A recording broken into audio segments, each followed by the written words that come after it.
Psikotropika berdasarkan Undang-Undang Republik Indonesia Nomor 5 Tahun 1997 merupakan zat atau obat baik alamiah maupun sintetis, bukan narkotika yang berkhasiat psikoaktif melalui pengaruh selektif pada susunan saraf pusat yang menyebabkan perubahan khas pada aktivitas mental dan perilaku.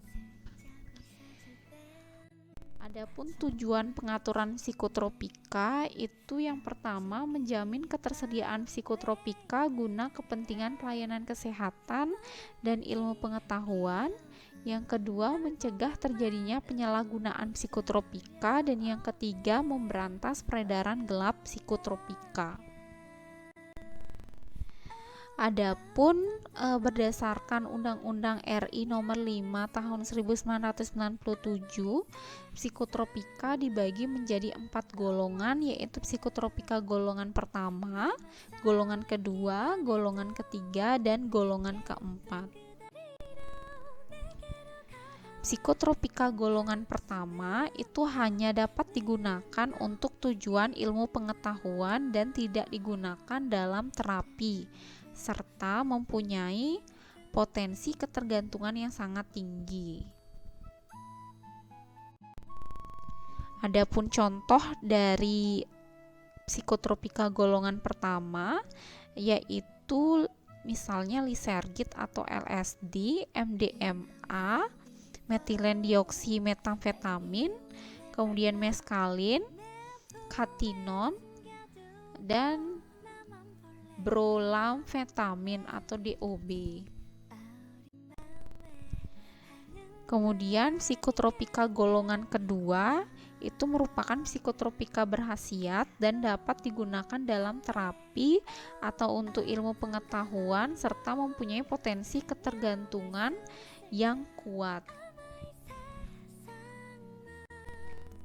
Adapun contoh dari psikotropika golongan kedua, misalnya amfetamin, sekobarbital, metamfetamin, dan lain-lain.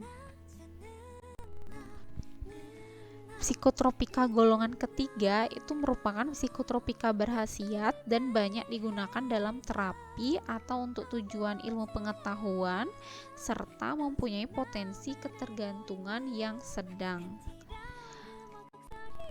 Adapun contoh psikotropika golongan ketiga itu misalnya amobarbital, pentobarbital, siklobarbital, dan lain-lain. Psikotropika golongan keempat itu merupakan psikotropika berkhasiat dan sangat luas digunakan dalam terapi atau untuk tujuan ilmu pengetahuan serta mempunyai potensi ketergantungan yang ringan. Contoh psikotropika golongan 4 antara lain bromazepam, klordiazepoksida, diazepam, kloxazolon, nitrazepam, triazolam, dan lain-lain. Pengelolaan psikotropika. Pengelolaan psikotropika ini kita mulai dari peredaran. Nah, peredaran itu meliputi dua hal, yaitu penyaluran dan penyerahan. Untuk penyaluran itu berdasarkan Permenkes RI Nomor 3 Tahun 2015 Pasal 14, penyaluran narkotika, psikotropika, dan prekursor farmasi dalam bentuk obat jadi hanya dapat dilakukan oleh yang pertama industri farmasi kepada PBF dan instalasi farmasi pemerintah, yang kedua PBF kepada PBF lainnya, apotik, instalasi farmasi rumah sakit, instalasi farmasi klinik, instalasi farmasi pemerintah, dan lembaga ilmu pengetahuan. Kemudian yang ketiga, PBF milik negara yang memiliki izin khusus impor narkotika kepada industri farmasi untuk penyaluran narkotika. Yang keempat, itu instalasi farmasi pemerintah pusat kepada instalasi farmasi pemerintah daerah, instalasi farmasi rumah sakit milik pemerintah, dan instalasi farmasi Tentara Nasional Indonesia atau kepolisian, serta instalasi farmasi pemerintah daerah kepada instalasi farmasi rumah sakit milik pemerintah daerah, instalasi farmasi klinik milik pemerintah daerah, dan puskesmas. Psikotropika golongan pertama itu hanya dapat disalurkan oleh pabrik obat dan PBF kepada lembaga penelitian atau lembaga pendidikan guna kepentingan ilmu pengetahuan. Kemudian untuk penyerahan psikotropika kepada pasien itu harus berdasarkan resep dokter. Psikotropika boleh diserahkan oleh dokter melalui injeksi untuk terapi menolong orang sakit dalam keadaan darurat dan menjalankan tugas di daerah terpencil yang tidak ada apotik. Kemudian untuk penyimpanan psikotropika dapat berupa gudang, ruangan, atau lemari khusus. Tempat penyimpanan psikotropika dilarang digunakan untuk menyimpan barang selain psikotropika.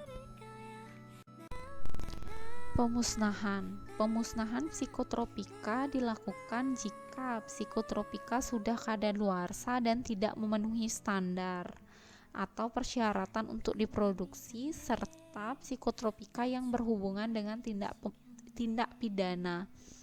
Pemusnahan dilaksanakan oleh orang atau badan yang bertanggung jawab atas produksi dan peredaran psikotropika yang disaksikan oleh pejabat yang berwenang dan membuat BAP, berita acara pemusnahan.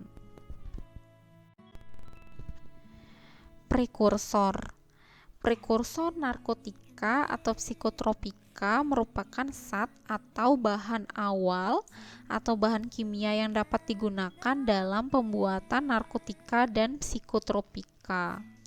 Nah, untuk prekursor ini diatur dalam PP nomor 44 tahun 2010.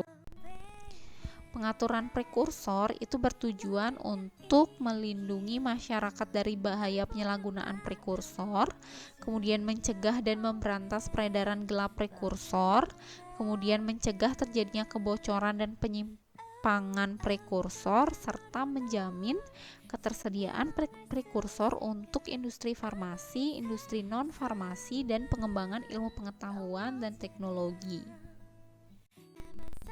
Adapun contoh prekursor itu ada dua golongan prekursor pertama dan prekursor kedua.